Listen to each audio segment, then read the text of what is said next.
Chapter 2. The World of Reality.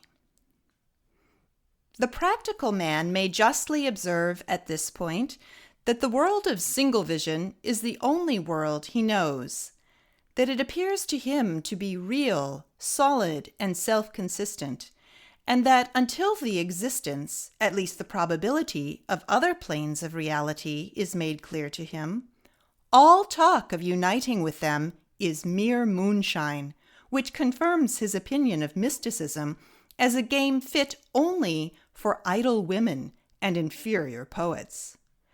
Plainly, then, it is the first business of the missionary to create, if he can, some feeling of dissatisfaction with the world within which the practical man has always lived and acted, to suggest something of its fragmentary and subjective character.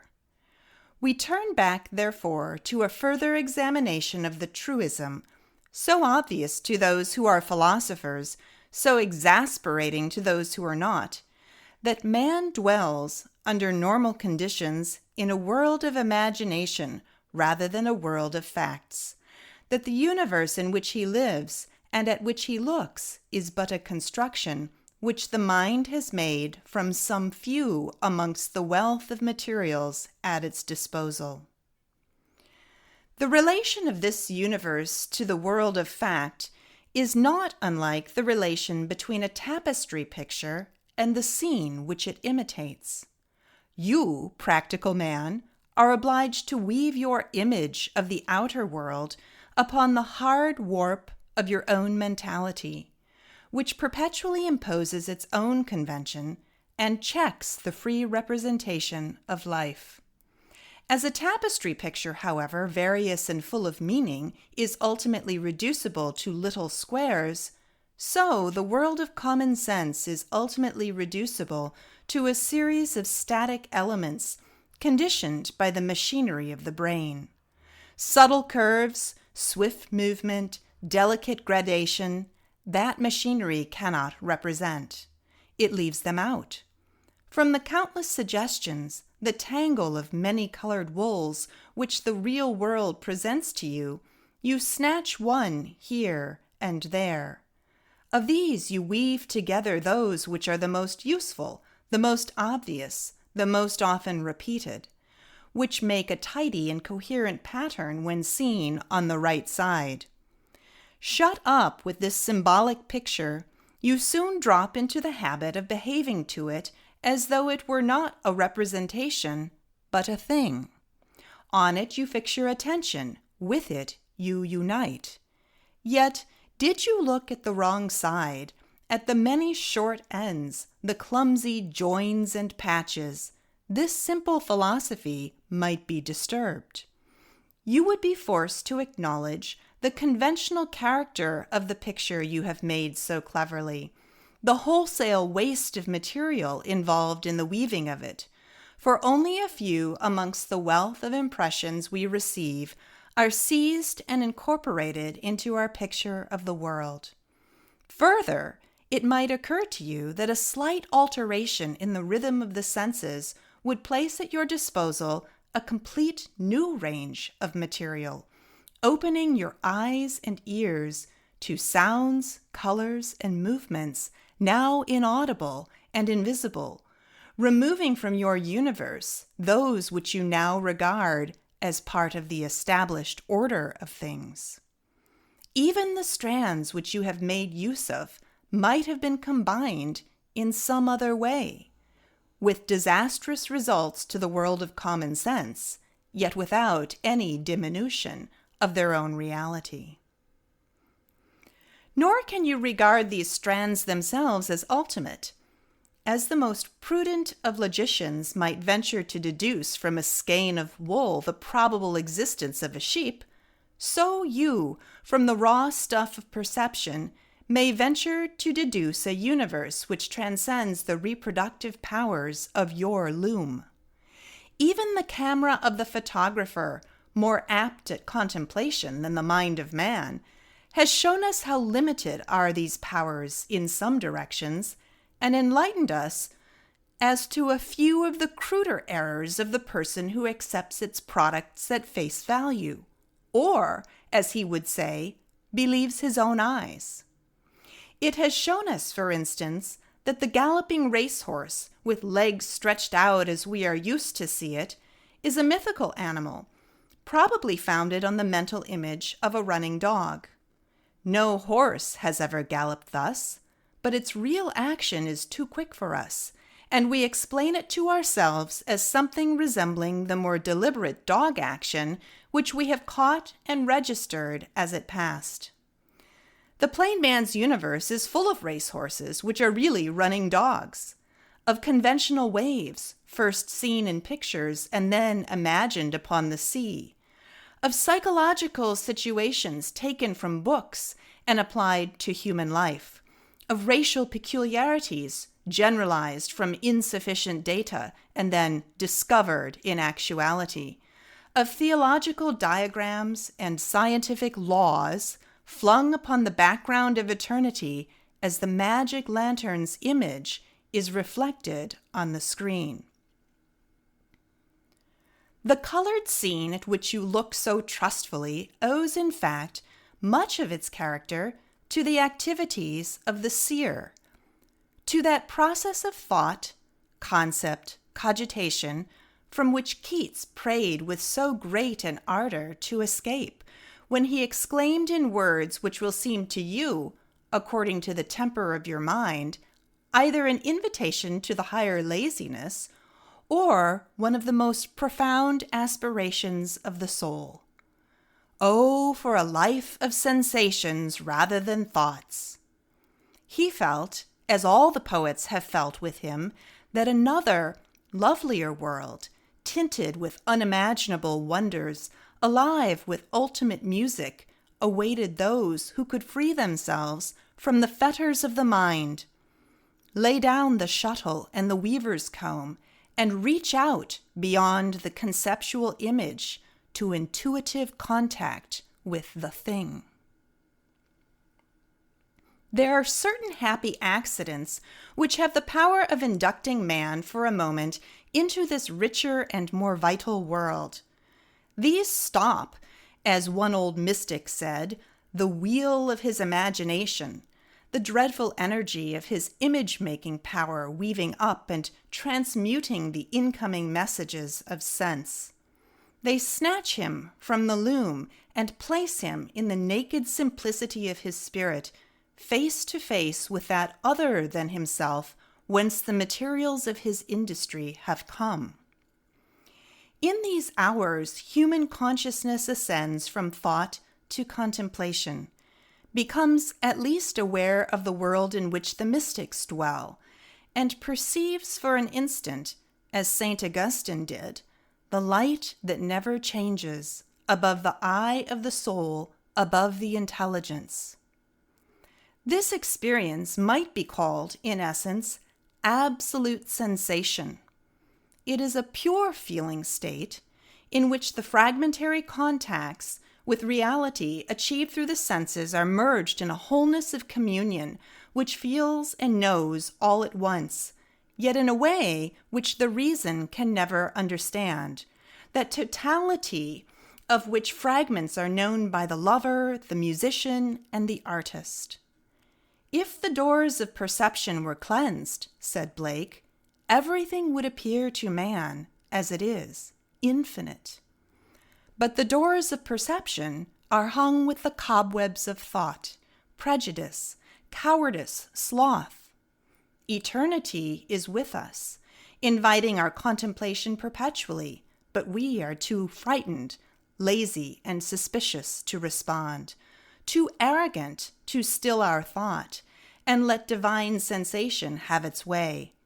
It needs industry and goodwill if we would make that transition, for the process involves a veritable spring cleaning of the soul, a turning out and rearrangement of our mental furniture, a wide opening of closed windows, that the notes of the wild birds beyond our garden may come to us fully charged with wonder and freshness, and drown with their music the noise of the gramophone within.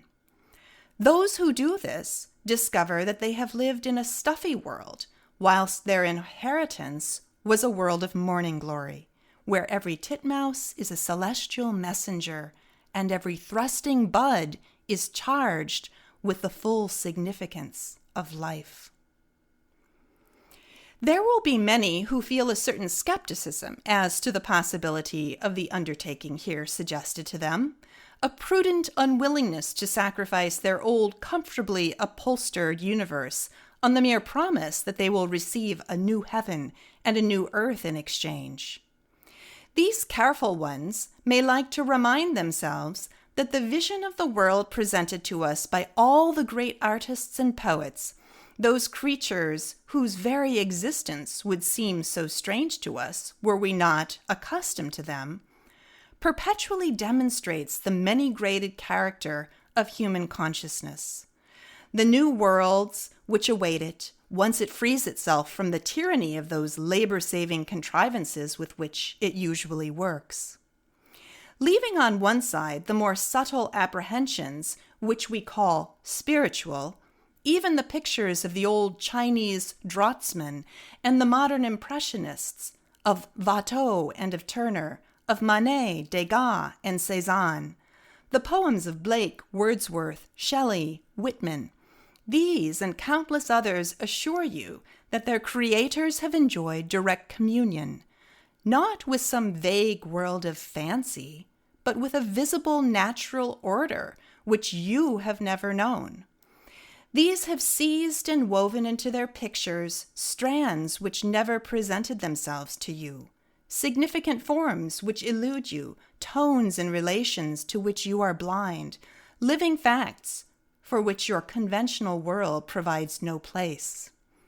They prove by their works that Blake was right when he said that a fool sees not the same tree that a wise man sees, and that psychologists insisting on the selective action of the mind, the fact that our preconceptions govern the character of our universe, do but teach the most demonstrable of truths. Did you take them seriously, as you should, their ardent reports might well disgust you with the dull and narrow character of your own consciousness. What is it, then, which distinguishes the outlook of great poets and artists from the arrogant subjectivism of common sense? Innocence and humility distinguish it. These persons prejudge nothing, criticize nothing. To some extent, their attitude to the universe is that of children, and because this is so, they participate, to that extent, in the heaven of reality. According to their measure, they have fulfilled Keats's aspiration. They do live a life in which the emphasis lies on sensation rather than on thought. For the state which he then struggled to describe was that ideal state of pure receptivity, of perfect correspondence with the essence of things, of which all artists have a share, and which a few great mystics appear to have possessed, not indeed in its entirety, but to an extent which made them, as they say, one with the reality of things. The greater the artist is, the wider and deeper is the range of this pure sensation. The more sharply he is aware of the torrent of life and loveliness, the rich profusion of possible beauties and shapes. He always wants to press deeper and deeper, to let the span of his perception spread wider and wider, till he unites with the whole of that reality which he feels all about him, and of which his own life is a part. He is always tending, in fact, to pass over from the artistic to the mystical state. In artistic experience, then, in the artist's perennial effort to actualize the ideal which Keats expressed, we may find a point of departure for our exploration of the contemplative life. What would it mean for a soul that truly captured it, this life in which the emphasis should lie on the immediate percepts, the messages the world pours in on us, instead of on the sophisticated universe into which our clever brains transmute them? Plainly, it would mean the achievement of a new universe, a new order of reality, escape from the terrible museum-like world of daily life, where everything is classified and labeled, and all the graded fluid facts, which have no label, are ignored. It would mean an innocence of eye and innocence of ear impossible for us to conceive. The impassioned contemplation of pure form, freed from all the meanings with which the mind has draped and disguised it. The recapturing of the lost mysteries of touch and fragrance, most wonderful amongst the avenues of sense. It would mean the exchanging of the neat conceptual world our thoughts build up, fenced in by the solid ramparts of the possible, for the inconceivable richness of that unwalled world from which we have subtracted it. It would mean that we should receive from every flower not merely a beautiful image to which the label flower has been affixed, but the full impact of its unimaginable beauty and wonder, the direct sensation of life having communion with life. That the sense of ceasing rain, the voice of trees, the deep softness of the kitten's fur, the acrid touch of sorrel on the tongue, should be in themselves profound, complete, and simple experiences, calling forth simplicity of response in our souls.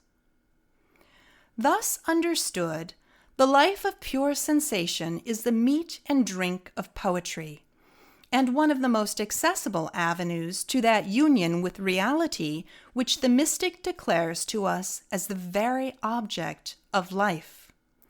But the poet must take that living stuff direct from the field and river, without sophistication, without criticism, as the life of the soul is taken direct from the altar, with an awe that admits not of analysis.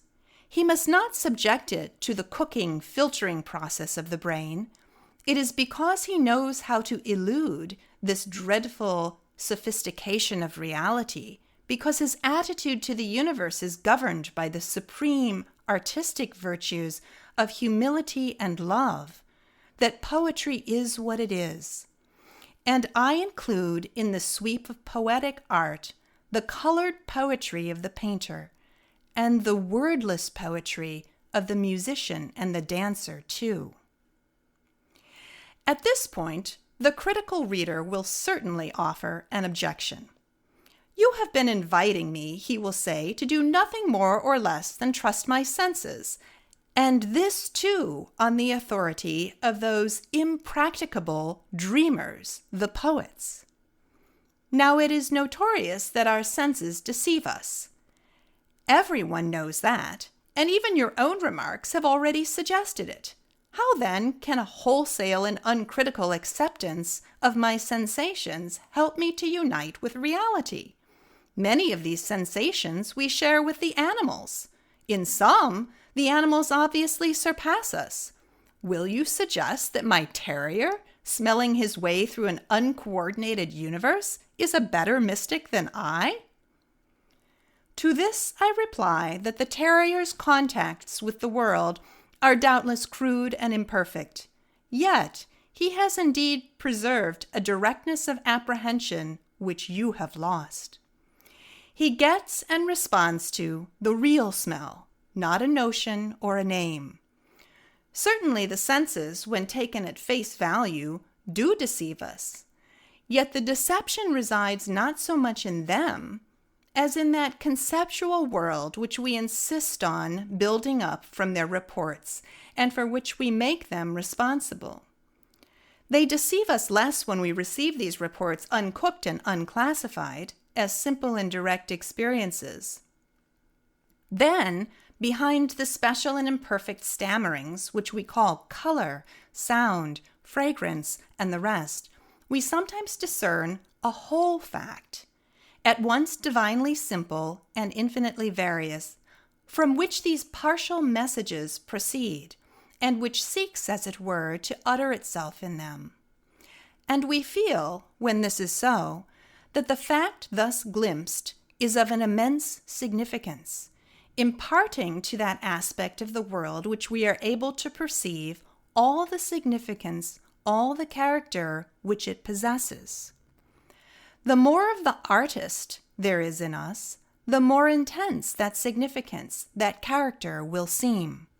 The more complete, too, will be our conviction that our uneasiness, the vagueness of our reactions to things, would be cured could we reach and unite with the fact instead of our notion of it.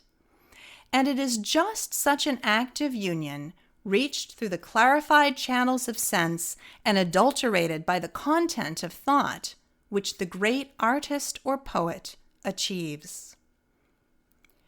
We seem in these words to have come far from the mystic, and that contemplative consciousness wherewith he ascends to the contact of truth. As a matter of fact, we are merely considering that consciousness in its most natural and accessible form. For contemplation is, on the one hand, the essential activity of all artists, on the other, the art through which those who choose to learn and practice it may share in some fragmentary degree, according to their measure, the special experience of the mystic and the poet.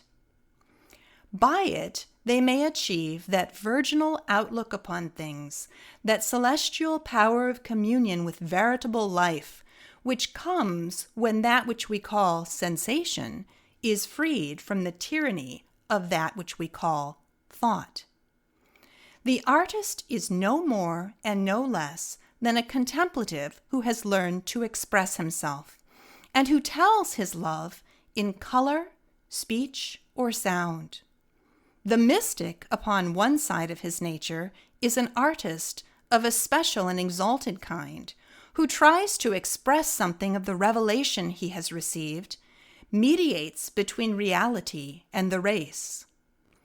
In the game of give and take which goes on between the human consciousness and the external world, both have learned to put the emphasis upon the message from without, rather than on their own reaction to and rearrangement of it.